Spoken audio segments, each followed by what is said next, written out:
Welcome to Inside the Lines, presented by BetMGM, joined by John Daigle and Aaron Schatz. I'm Olivia Harlan Dekker. So we're officially halfway through the season. Let's check in on some of our win totals. You know, it's too early for any win totals to officially have cashed, but if you grabbed any of these opening lines, you're feeling pretty good. Eagles only need 3 more wins to hit the over on their opening win total of 10.5. Ravens and Texans each only need 2 more wins to cash their overs, while underbettors on the Giants have enjoyed watching these teams fail up to their preseason expectations. Let's look at some that are far from decided. Each of these teams had their win totals move from last week. Bills and Bengals win totals flipped after Cincinnati won in Buffalo, and the Cowboys couldn't come back in Philadelphia, so their win total dropped to 10.5. Chiefs win total increased to 12.5 after winning the first NFL game in Frankfurt. And we just mentioned the Texans. Their current win total at 8.5 is 3 games higher than where it opened. Aaron, which of these win totals are you going over, under on now that we've seen them play? I would still take the Buffalo Bills over 9.5 wins. Now, surprisingly, Buffalo is still 5th overall in our DVOA ratings. And the problem has been defense. The last 5 weeks, they have the worst defense in the league. And I've got to think that even despite the injuries, that's going to get a little bit better because of the fact that offense is more predictive than defense. As far as their offense goes, it's still very efficient. They have been 3rd in the league over the last few weeks. The difference is they're starting their average drive 8 yards farther away from the end zone because the defense is so terrible. So all it takes is for the defense to get a little bit better, for the offense to be able to shine. And yes, they have a hard schedule the rest of the way, but I don't think beating 9.5 is going to be too hard. So Buffalo Bills over 9.5. Okay, I like that. Some optimism too. John, which win total's catching your eye? Looking at Aaron's DVOA numbers as well, you'll see that the Chiefs are 7th in yards per drive, 8th in points per drive, and that's actually a down year for Kansas City's offense. Most offenses would be happy with those numbers. So given that we haven't seen the best of what they have to offer just yet, I actually like Chiefs over 12.5 wins too.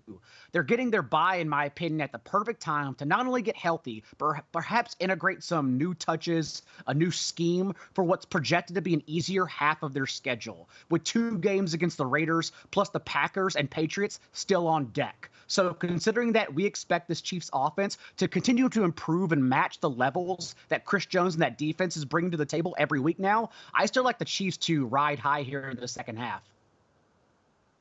Okay, I like it too. Let's stick with futures, but focus in on the Ravens, who absolutely demolished the Seahawks 37-3 last week for their 4th straight win and are tied with the Chiefs for the best record in the AFC.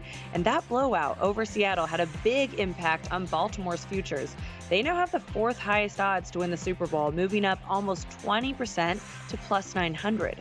They are also now the 2nd favorite to win the AFC at plus 450, behind only John's Chiefs. Lamar Jackson's odds to win MVP moved up 33.3%, giving him the 3rd highest odds to win the award at plus 400. John, are the Ravens getting enough respect now, and which future are you buying? They are getting quite a bit respect. I actually don't think we've seen the best of them just yet, since based on what they're doing on offense, they're still only 23rd in rate of passing touchdowns compared to the rest of the league. So we terrifyingly still have more of a ceiling to see from Baltimore. But right now, like a lot of people, I've been building my MVP portfolio based on long shots. And I'm really only doing that because of the large numbers we've received on Joe Burrow last week. We talked about that on last week's show. This week at BetMGM, Josh Allen is still 20-1. So for all the reasons Aaron mentioned, I also like sprinkling on Josh Allen.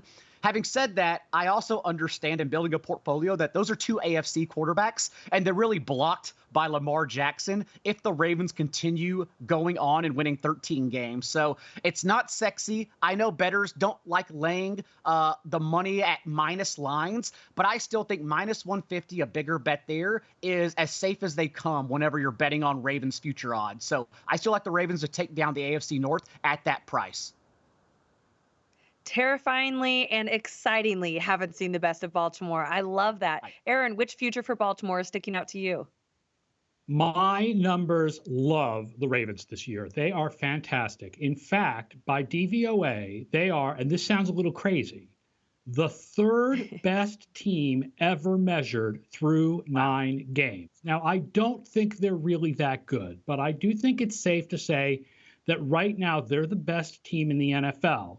In fact, I went and ran a simulation asking, what if the Ravens are the third best team in the NFL, not the number 1 team? And they still come out with better odds than what they're getting right now in the markets. And therefore, I like all the Ravens bets, but my favorite is probably Ravens to win the Super Bowl at plus 900. In fact, the one I would shy away from is the Lamar Jackson for MVP, just because the Ravens are doing it so much with defense that I do see a situation where he might not win MVP because he may not be seen as important in what the Ravens are doing as like Mahomes is in what the Chiefs are doing. Coming from an MVP voter, I like that. All right, it's time to narrow the focus on Week 10 and discuss who the public is betting on. It's my favorite segment, Fade the Public. It's no surprise that they love the Bengals after winning in Buffalo last week for their 4th straight win. 80% of early bets are on Cincinnati to cover the spread against Rookie of the Year favorite C.J. Stroud and the Texans. John, are you fading the public or siding with the public in this one? I'm actually shocked the public is not siding with recency bias and taking the points with CJ Stroud. So I'm siding with them, and I'm laying the touchdown with the Bengals. I am just not one to bet against Lou Anarumo in big spots. I've learned my lesson long ago, and he's been around so long play calling with the Bengals. We forget he's already taken down some prominent rookie quarterbacks in his career. He held Kyler Murray to 253 yards with no passing touchdowns. The Dolphins in Tua's rookie year managed only 1 offensive touchdown against the Bengals in that game. And then he held Trevor Lawrence and Justin Fields to a combined 260 yards and 1 pick in 2021. I think the Bengals defense will really be the calling in this matchup. The offense is also just humming along right now that Joe Burrow is completely healthy. So yes, I like the public, like laying the touchdown here. I agree. I thought 7 was a small number. Aaron, do you think the public's right here? Yeah, funny, I'm going with the public too. I know it seems a little boring, but if Anarumo is going to get Stroud, he's going to have to do it with coverage. Stroud is very good this year against the blitz, but I think the most important number in this game is 23. That is the number of Texans players who appeared on the injury report this week. So the fact is, as good as the Texans have been, improved pass rush, obviously Stroud is playing phenomenally. I mean, Will Anderson might miss this game. They have a number of players who won't be at 100%. And with Burrow back all the way to the Joe Burrow that we know, and the defense, in fact, playing a little bit better in recent weeks for the Bengals, I would say I also like the Bengals -7. Okay, some agreement. Let's check out another game the public is loving, but discuss a total. The Buccaneers lost their 4th in a row after giving up 39 points to the Texans, which is coincidentally right at the total for their game this week against the Titans. 85% of early bets are on this game to go over, even though both teams have only hit the over twice this season. That's crazy. Aaron, are you fading the public or siding with the public in this one? All right, it feels weird, but I guess I'm siding with the public again. The Tampa Bay offense has been a little bit better than I think people realize. The passing game has been, at least. And Levis does seem to know what he's doing as far as, his first couple games. You don't know what the rest of the season will be like, but these are not good defenses really this year. And I think that in all, it's a really close one. This is a week with a lot of really close lines, and this is a pretty close one. But if I have to choose, I'm going to go with the public and go with the over 39.5. John, how do you see this one playing out? As Aaron said, it's boring, but I agree. I side with the public on the over. Honestly, CJ Stroud was so good that it went overlooked that Baker Mayfield in that game completed 70% of his passes for 8.8 yards per attempt. Like Aaron said, Baker Mayfield and the Bucs offense has been better than expected. The key here, though, is that since the Bucs bye, they've really just laid down against opposing quarterbacks and have lost all the magic in their secondary.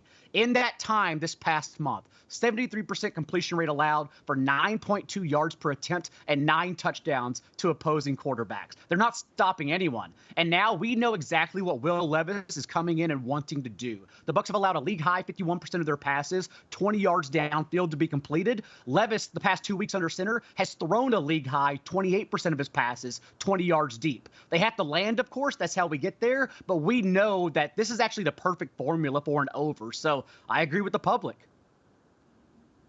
Okay, it should be a fun game. Exciting quarterbacks. Let's continue with Week 10 totals, but discuss some trends that have developed throughout this season already. It's been the season of unders, with just 1 week having more overs than unders, and that came all the way back in Week 2. Remember that? Last week was no different, with 11 of the 14 games going under, which is the most unders in 1 week since Week 6. Overall this season, unders are 83, 52, and 1. That's 61% of the time. John, which game do you like to go under this week? That's a big question, but I know you'll find one. And it's the least amount of confidence I have in the bets we'll talk about today. But when I see the large numbers on some of these games, I think the market is underrating the Broncos defense, given their recent form. Denver's defense over the last month now, following an historically poor start to the season with stars littered everywhere in their secondary, have still crept back up into the top half of the league and creating pressure, and ranked 12th in limiting yards per pass attempt in that time, plus 10th in explosive passes contained by opposing quarterbacks. The box score, for example, in Week 5 showed that the Jets reached 31 points against them, but that was on the back end of a safety, 5 field goals, and a fumble 6. And more importantly, where they're leaking production on the ground, that's the one area that Bills offense still doesn't offer. That's why they're averaging the fewest running back touches per game, because they don't entrust either Latavius Murray, James Cook, or Leonard Fournette, who's still on the practice squad as of today. So I think it could be a sneaky under on Monday night between the Broncos and Bills. Okay, Aaron, do you have another one that's sticking out to you for another under? Yeah, I'm going to go with Seattle and Washington under 44.5. I am not really a Sam Howell believer. Washington is only 25th in pass offense DVOA. Yes, the clock in his head that prevents sacks does seem to be better in recent weeks, but the offense in total is not really any better for Washington. And their defense was surprisingly strong against New England in the pass rush, even without Chase Young and Montez Sweat. So I see Washington as a team that can keep scoring down, even against a Seattle team that does have a top 10 passing game by my numbers. Also, another number to go in this one, Washington is really strong against other receivers, but weak against the number one. So you can pair your under with a DK Metcalf over. Okay, I like that. Good combo. Let's look at another trend that has developed throughout the season, this time regarding spreads. Underdogs dominated the first 3 weeks of the season, covering 61% of the time. However, since Week 4, favorites have taken over, covering almost 56% of the time, with 10 of the 14 favorites covering. That was just last week. Week 7 is the only week in the last 6 where more underdogs covered than favorites. So, Aaron, which favorite do you like to cover the spread this week?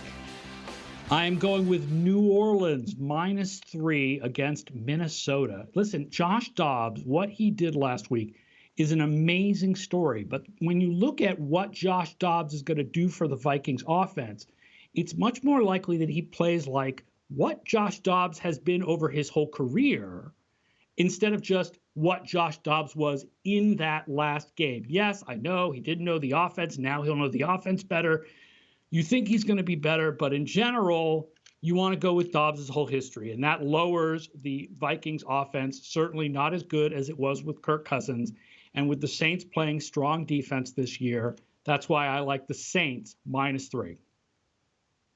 Okay, John, do you have another favorite you like to cover?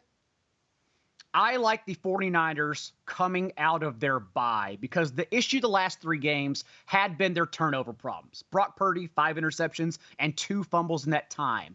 But not only do we think he's going to be getting both Trent Williams and Deebo Samuel back at complete health, being when Brock Purdy has not been under pressure, that's when he's still quietly been at his best. He's still leading the league in both yards per attempt to completion rate from a clean pocket. And the Jaguars aren't creating duress. They are 25th in creating pressure, 26th in sacks on the season. So given that I don't think Purdy will be troubled when standing in the pocket this week, I do think it's a terrific spot for him and the 49ers offense to bounce back with the points. Anything at a field goal or less, I'm totally comfortable with. I am too. I like that one. Okay, before we wrap up the episode, we're going to give our blue chip bets, aka the best bets. It's anything we love, spread, money line, total, prop, whatever you want. John, what is your blue chip bet? Another favorite I really like laying the points with is the Detroit Lions this week. I'm worried about their futures when it comes to playoff situations since they've kind of failed their only 2 tests they've played. Like Geno Smith popped them for 328 and a couple touchdowns. Lamar Jackson on the road went over 300 yards and 3 passing touchdowns. But my point is, I don't think the Chargers are that offense because since week 4, whenever they've lost Mike Williams, they're 20th in yards per attempt. Justin Herbert, albeit against a tougher schedule, has completed less than 60% of his passes in 4 of the last 5 games. And really, it's just about how the Chargers play defense because they're 10th in the league in zone coverage. And if Ben Johnson doesn't want to run the ball, even though I think they could have success doing that with David Montgomery back this week, we know that Jared Goff has still completed 70% of his passes against zone coverage, tying Kirk Cousins for the league lead in touchdowns, 8 against that particular scheme. So however the Lions want to move the ball this week and play good defense, I think they can get it done quite easily. So I like laying the points with the Lions. Okay, Aaron, you're new to the show. I'm excited to see where you're going to go with your blue chip bet. I'm going back to the well. I mean, we talked about the Baltimore Ravens and how much my numbers love them. And so I'm going with Baltimore Ravens minus 6.5 against Cleveland. We already know that these two teams played and Baltimore beat them by over 3 touchdowns. Baltimore is just such a strong team right now, and Cleveland is so one-dimensional about defense. Their offense has just been struggling so much. And I'm going to give you a stat here. Deshaun Watson as quarterback, his DVOA without a blitz is plus 8%, right? 0 is average. 8%. Okay. With a blitz, minus 41%. You think the Ravens are going to blitz Deshaun Watson a bit? I think that they are. And so I really like the Ravens this week. Ravens minus 6.5. Okay, and I like that 6.5 number too. Thanks so much, you guys. I appreciate your insight as always. Aaron, great to have you join the show. And thank you all of you at home for watching Inside the Lines. We'll be back every Friday at 11 a.m. Eastern. We'll see you next week.